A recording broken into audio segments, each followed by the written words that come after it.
If you're on the market for a high-end luxury sedan with a price point around $150,000, it's not all about horsepower numbers, screen size, or even the number of screens.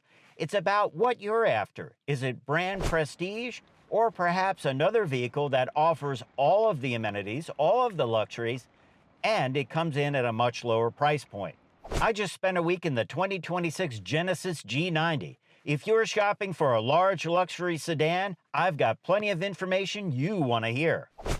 The 2026 Genesis G90 design follows what Genesis calls athletic elegance, and you can see it instantly in the proportions. This is a long hood, short rear deck luxury sedan with a formal beltline that communicates premium status before you even notice the details. The wide C-pillar gives the G90 a strong limousine-like presence, while the massive over 3-foot wide Genesis Crest grille dominates the front fascia. Flanking the grille are the ultra-slim two-line LED headlamps which wrap around the corners and extend into the fenders where the turn signals are mounted. It's one of the most recognizable light signatures in the luxury car segment. The big news for 2026 is the Prestige Black package that comes in at the top of the range. And that includes a lot of black accents, a wild combination of things from headlight bezels to even, well, the speaker grills on the inside of the vehicle. Of course, the main things that get the blackout treatment are those wheels. They are unique to the Prestige Black package, and I think they look great. Our test vehicle was finished in optional Oyuni white paint. That was contrasted beautifully by the Prestige Black package, which brings in 21-inch black alloy wheels with self-centering Genesis caps, dark exterior trim, and blacked-out badging. The result is a high-contrast, high-end look that makes the G90 feel properly special.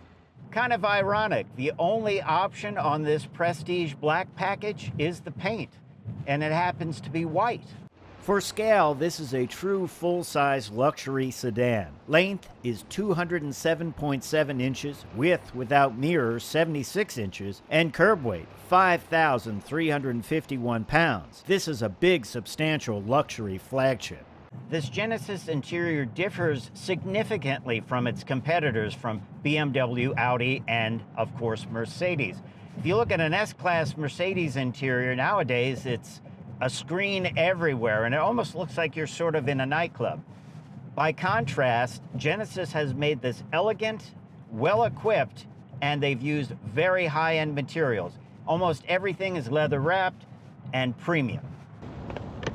The front seats are richly stitched, heated, ventilated, and massaging with power-adjustable bolsters to fine-tune your comfort. Across the dash and door panels, you'll find open-pore black wood trim with subtle decorative etching on the doors. It feels modern, upscale, and intentionally minimalist. Dominating the cabin is the 12.3-inch high-definition infotainment display, which controls navigation, vehicle settings, and the Bang & Olufsen 3D premium audio system. Genesis also includes features like Mood Curator, which coordinates ambient lighting, audio themes, and seat functions to tailor the cabin atmosphere. One particularly premium touch, the power-assisted doors. Both the front and rear doors can be opened slightly with the press of a button and then automatically closed with another push. Front headroom is 39.4 inches, front legroom 42.3 inches. Rear passengers get the same open-pore wood trim on the doors and even the backs of the front seats. The rear seats are heated, ventilated, and power reclining, transforming this into a true executive-level sedan. There's a fold-down rear command module that controls infotainment functions and climate settings. Rear legroom comes in at 37.8 inches and headroom 38. The trunk is lined in premium materials, but at only 10.6 cubic feet, cargo space is modest. That said, you do get hands-free power trunk operation with auto open, making it easy to access when your hands are full. All Genesis G90s get V6 power. There used to be a V8 option, and that went away back in 2020. It was a 5-liter naturally aspirated engine. Now you get a choice of two V6s. Ours is the higher output model with 409 horsepower and 405 pound-feet of torque. It's something they call twin charge because it has an electric supercharger which gets its power from the 48-volt mild hybrid system. That starts the party off, spools up the engine and the twin turbos, and the end result is no turbo lag.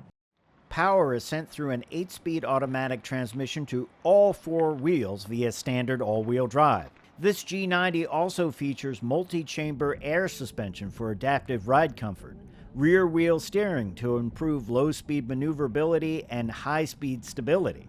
The result is a luxury sedan that feels composed and plush around town, yet surprisingly manageable in tight spaces. The G90 drives like a much smaller car. Remember, this is quite the big sedan. The steering weight is perfect. They did a great job with that. It's heavy enough to feel sporty, but not too heavy to feel like, well, you're not in a high-end luxury car. Also, the acceleration hits right away. The automatic transmission is programmed perfectly to get you moving down the road. So what's new for 2026? Well, the Prestige Black Appearance Package, ongoing updates to Genesis connected services and driver assistance tech, and continued refinement of ride quality through the adaptive air suspension system. What's great? Ultra-premium interior materials and craftsmanship, smooth, powerful twin V6 power, and standard all-wheel drive air suspension and rear-wheel steering. What's not so great? Trunk space is limited for a full-size luxury sedan. And fuel economy, well, it's not a priority. This 2026 Genesis G90 3.5T ESC Prestige Black all-wheel drive comes in with a price as tested of $107,895. That puts it right in the heart of flagship luxury sedan territory.